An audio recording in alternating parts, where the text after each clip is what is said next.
Hello, everyone. Here is your intuitive astrology and energy forecast for the upcoming week, October 6th through October 12th. We're going to get right into it. There's not too much going on astrologically.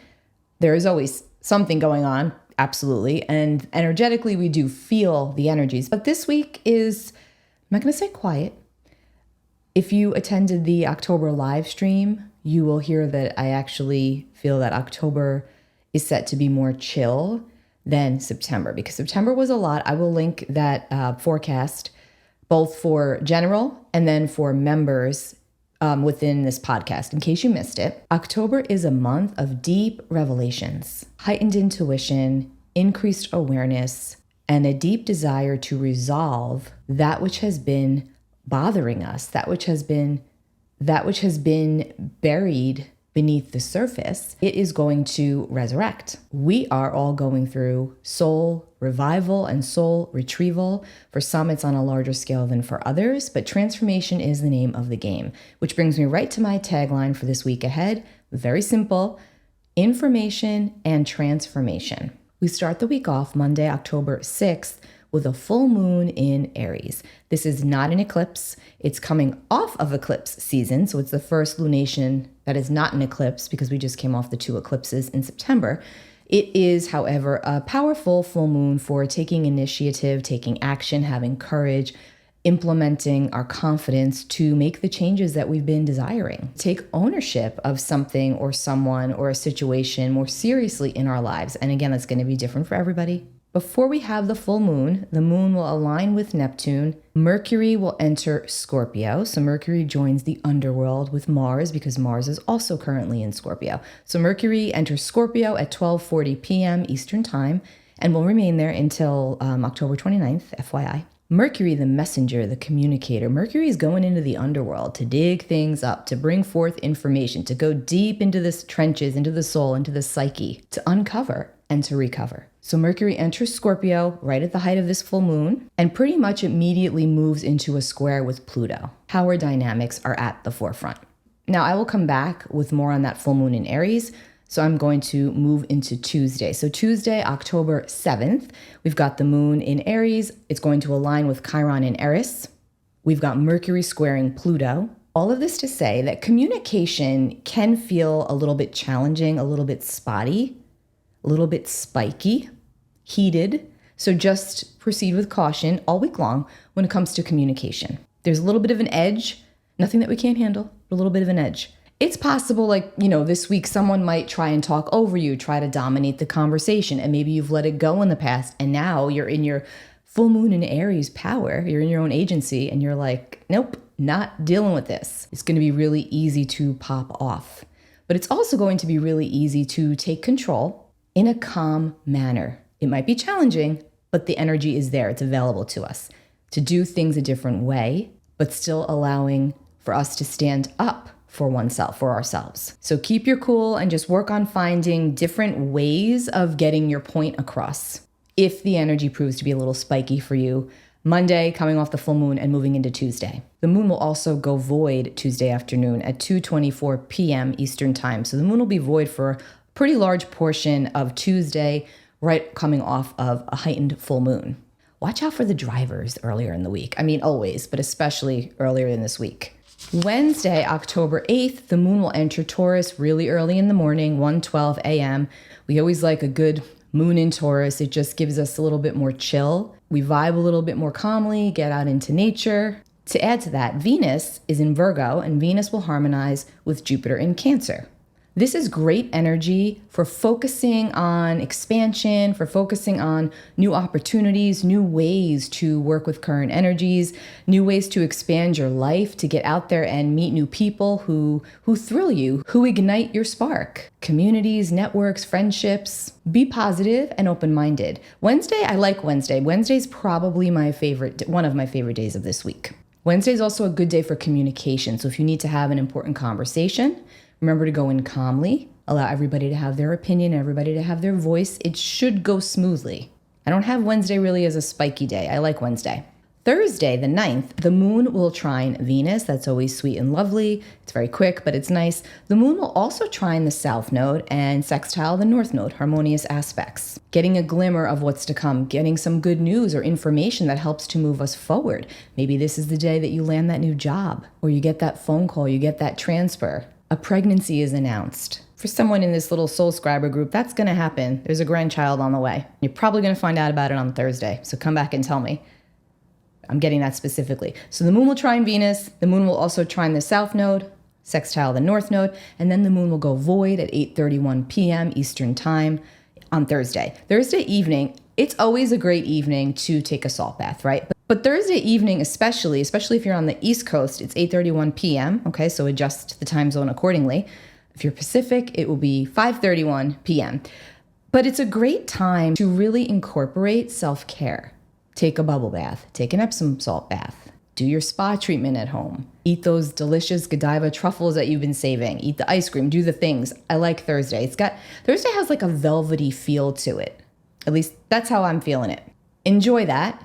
Cleanse your energy Thursday, because then we get to Friday. And Friday the 10th, I have Friday flagged as frenetic. I do feel there's going to be a lot of electronic glitches that occur, potentially starting Thursday, but more Friday as we move into the weekend, especially where it comes to aviation and technology. I'm not saying anything bad. I'm just saying, you could see grounded flights, a little bit of chaos. I don't feel like it's due to weather, though. I feel like this is technology. Okay, then the moon we'll start the day off on Friday. The moon is in Gemini, which will add to that frenetic energy. The moon enters Gemini super early Friday morning, 1:12 a.m. Eastern time.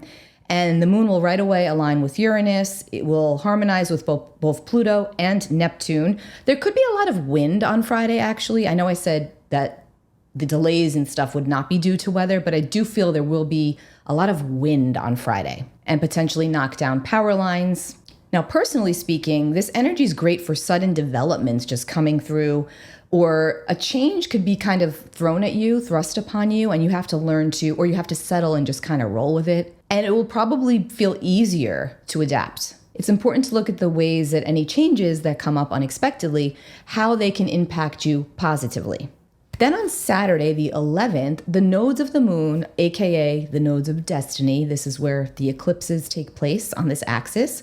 The north node is currently in Pisces and the south node is currently in Virgo at 18 degrees. And on Saturday, the 11th, the nodes will move back, because the nodes move retrograde naturally. The nodes will move back to 17 degrees of Pisces and Virgo and will remain there at that 17th degree for one whole month until November 3rd.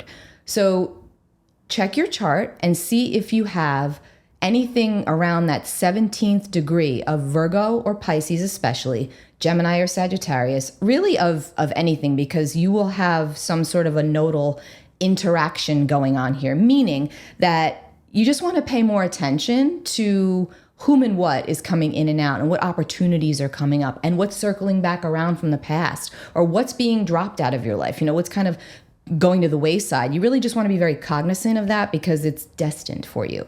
Not to sound woo-woo, but yes, this is a very fated contact and aspect. So for example, if you've got a 17 degree Pisces sun, you're having the north node to your sun. Now that is a beautiful transit usually, because what could happen there is you could be receiving fated communications, contacts, teachers, leaders, new people coming into your life. It could be new love, new relationships. But the north node to the sun is always about putting you more towards your destiny, fast tracking you to some piece of your destiny. And you may feel a little bit of resistance to it at first, but you just have to trust, like I always say, when it comes in easily, that means you're on the right track. When you're pushing for it and you keep getting the push back or just flat out delays and stoppages, that's a sign from spirit that that's not for you, at least not right now. And when it comes to you, that's how you know it's worth exploring. There's power behind it. There's power to it. It's not supposed to feel comfortable. Remember, the north node is not always comfortable. It's uncomfortable, but it brings us toward our ultimate level of comfort, our ultimate destiny. We just have to let go. We have to let go and flow. We will also have Venus in Virgo in opposition to Saturn, and we're going to actually feel that energy pretty much all week. So I do want to stress that, but it's going to get stronger as we move towards the weekend.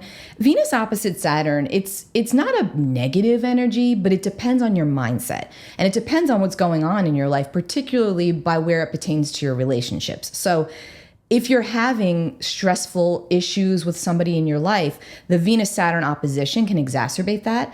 It can make things feel heavier. It can make commitments and obligations feel heavier. So you really do want to assess your commitments and your obligations, not only to people, but to what you're doing, to projects. This will be even stronger if you're Gemini, Sagittarius, Pisces, or Virgo, but we will all likely be feeling this. There's a little bit of heaviness potentially to relationship dynamics as we move into the weekend, a little bit of weightiness where we're feeling the gravity of what's in front of us, for better or worse. So just be mindful of that. And things can feel worse than what they actually are. So let the energy settle. Don't jump to conclusions. Just be in the space of acceptance and be in the space of reflection, because the information and the transformation are right there. And then the moon will go void Saturday evening at 10:56 p.m. Eastern Time. It will enter Cancer on Sunday, the 12th, at 2:37 a.m. Eastern Time. And Sunday, I always like to look at Sunday as a day of rest, right? And it's not a coincidence that in many cultures, religions, faiths, etc., Sunday is a day of Sabbath. So, Sunday is a day to rest, it's a day to restore. The moon will be in Cancer, which always makes us feel more cozy and more homey. Maybe want to hang out with family, those that are like family. The moon will square Neptune and also trine Mercury. So you may just want to chill when we get to Sunday. Could be a little bit, slow to start, sloshy. It could just feel a little bit slow to start. It's a great day to chill. That's the week ahead. I told you, it's not, we've got the full moon on Monday, which that energy will carry us throughout the week. There will likely be information and transformation. There will be a lot illuminated for you. You could get the answer to something that you've been searching for quite some time. You can find an item that you've been searching for quite some time, piece of jewelry that you thought that you lost. A lot of things can turn up, resurrect. Not just this week, all month of October. But yes, increasingly this week. As we move throughout October, that increases each week. So what tarot card do we have for this week ahead? The Five of Swords. Choose your battles. Choose your battles wisely. I said that, right? Swords, remember, swords are of the mind, swords are of the intellect, swords are mental. So look at the ways in which you could potentially be creating a mental prison for yourself within a relationship dynamic, and ask yourself if this is really how it is, or are you just perhaps in that vibration of fear? Because there's a lot of fear attached to this. There's a lot of change going on, not just obviously collectively, but personally for everybody. There's a lot of change going on. I think it's really important to allow ourselves the time to actually sit within the feeling, within the emotion that the changes bring up, instead of just plowing through them, because that's what we're hardwired to do. We move very quickly through everything. But information and transformation is what it's all about. And also, speaking of, be careful about getting involved in gossip or slander this week especially, because with Mercury squaring Pluto and this full moon in Aries, and then the moon squaring Neptune towards the end of the week, you could be hearing things about someone that you may think very highly of, and somebody else that doesn't think as highly of that person, or potentially maybe they're envious of your relationship with that person. They could come in and kind of try to do a tear down job, or to lightly manipulate and or poison you. That's the shadow side to the scorpionic energy, okay? And we all have Scorpio somewhere. We all have the capability to be like that. So we have to check our motives. And more important is we have to check how information, remember, we always have to take the information and how does it make us feel? Do you genuinely believe what you're hearing? Do you trust that? And does it really affect you? You really have to think about this, especially this week, because there's a lot of potential for gossip and slander. I mean, we're definitely going to be hearing about it on the big stage, but personally speaking, especially when it comes to your colleagues, just be very aware of that. That energy will be very increased. Lots of gossip, so you just want to watch out for that. Love to all. Have a wonderful week. I will be back soon, and I'll also link the October readings here for you, just so you have them. And just to clarify, the The live stream that I did, I posted the first half, which was the general, just kind of the general energies for the first half of October. I posted that part publicly. But the signs, through the 12 signs, that's just for my members, my soul scribers. So only you get that one. So on Substack, it will actually have what we call the paywall. So I'll put the whole post there, but only the soul scribers see the bottom portion. So I just want to clarify that because I was receiving some emails and it was a little confusing. So just so you know, you're not missing out on anything. The first part of that video was free because that's like what I normally put out on YouTube. I just did it live this month, which by the way, I like doing the live streams. I'm going to probably do that again for November, hopefully. Take good care. Have a wonderful week and I'll see you all soon. Bye.